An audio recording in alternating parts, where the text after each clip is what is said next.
daga aikin jarida zuwa shugaban ƙasa. Kai, labarin wani mashahurin ɗan jarida ne wanda al'ummar gaba ɗaya suke bin goyon bayansa suke kuma supporting ɗin shi suna matuƙar son sa domin ya ƙware wajen gabatar da aikinsa yanda ya kamata.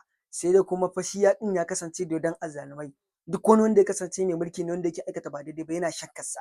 Sai aka samu kuskuren fahimta inda babban minista ya yadda ya karɓi accepting karɓar wannan ɗan jarida a matsayin za su tattauna a cikin ɗakin teburin tattaunawa. Inda kuma za a haska wannan hira live. Wannan ɗan jarida tun da aka fara yake zubo masa tambayoyi kawai gumi yake sa shi ta ko ta ina zafi yake haɗa masa ya kuma rasa yanda zai yi ya tsere. Kai, in taƙaice muku ɗan jaridar nan sai da ta kai ta kawo ya sarƙe wannan babban minista da bakinsa ya ce ya ji ya yadda ya ba shi mulkinsa ya je ya gudanar ya ga ya zai yi.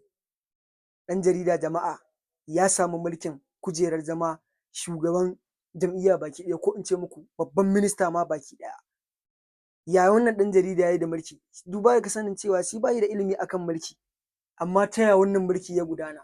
Mu haɗu a cikin wannan fim.